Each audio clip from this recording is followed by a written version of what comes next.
இந்த ப்ரௌனு ஆமாம். அதுதான் ஐயா ஜாவ பிள்ளைங்க தான் ரோட்டில் நடு ரோட்டில் கிடந்துச்சு. அவர் என்னடா நைட்டில் இப்படி கிடக்குது அப்படின்னு இப்படி தலையை தூக்கி பார்த்துச்சு. அப்புறம் ஒரு பாக்கெட்டு பிஸ்கட் அப்போ உடச்சி போட்டுட்டு வீட்டுக்கு போயிட்டேன். சரி. காலையில் அதே இடத்துலையே படுத்து நான் வந்தோடனே வண்டி பின்னாடி இங்கே வந்துருச்சு. இப்போ 2 மாதம் ஆச்சு. யார் சண்டை பண்ணுறது?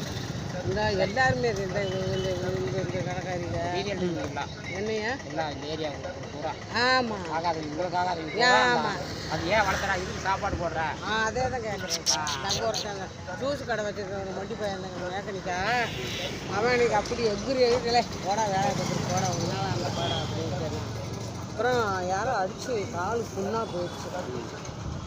அப்புறம் அந்த மெடிக்கலில் தான் போய் இந்த ஸ்ப்ரேவும் அந்த புண்ணை ஆத்துறதுக்கு சளியாக ஊற்றுச்சு. பாவம் ரசு உடனே இழப்பு வாங்கிட்டு அவர் அதுக்கு சொல்லமா. அப்புறம் அவர் மாத்திரை கொடுத்தாரு, சாப்பாட்டில் பிசைஞ்சு கொடுங்கன்னு. ரொம்ப எலும்பும் போல கடந்துச்சு. ஒன்றும் வேண்டாம், நீங்கள் வந்து நாய்க்கு எப்பயும் போல சாப்பாடு வைங்க. யார் வைக்கக்கூடாதுங்கிறாங்களோ எனக்கு அவங்ககிட்ட சொல்லுங்கள். நான் முறையாக என்ன நடவடிக்கை எடுக்கணும்னு அவர்கிட்ட சொல்லி எடுத்துக்கலாம். நாய்க்கு சாப்பாடு வைக்கணும்னா இந்தியாவில் யாருக்கும் சொல்கிறதுக்கு சட்டத்தில் இடமே கிடையாது. கூப்பிடுங்க, நாங்கள் வரோம். ஆமாம், நாங்கள் வர்றேன், கூட வர்றேன். நான் வந்து உங்களுக்கு என்ன உதவி பண்ணுமோ வாங்க. யாருன்னு அடித்தாங்க அப்படின்னு நீங்கள் காட்டுங்க. முறையாக நம்ம நடவடிக்கை எடுத்துக்கிறோம். வைக்கக்கூடாதுன்னு யாரும் இந்திய சட்டத்தினால எழுதலை.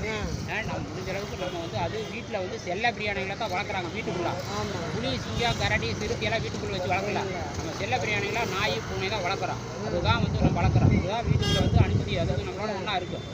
அதுதான் உண்மை. அதெல்லாம் வந்து அது அடிக்கிறது, உதைக்கிறது, துன்புறுத்துறதெல்லாம் வந்து அது மாதிரி யாரும் செஞ்சாலும் சரி, நீங்கள் எனக்கு உடனே தகவல் கொடுக்கணும். முறையாக நடவடிக்கை எடுக்கணும். கழுத்து பையன் வருங்க இங்கே உட்கார என்னை இப்படி கண்ணு இப்படி யாரும் அதை பார்த்து அப்படியே அது என்னையா செய்வீங்க?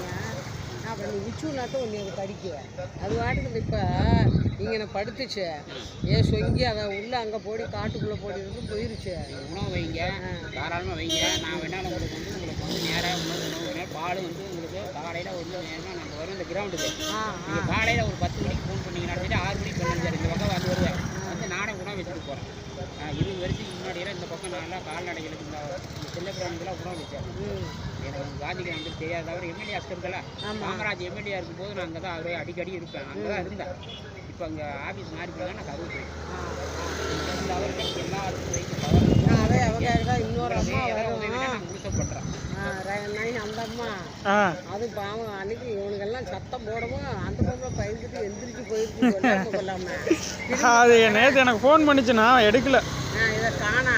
அப்புறம் என்னம்மா அப்படின்னா நான் எதுக்கிட்ட போ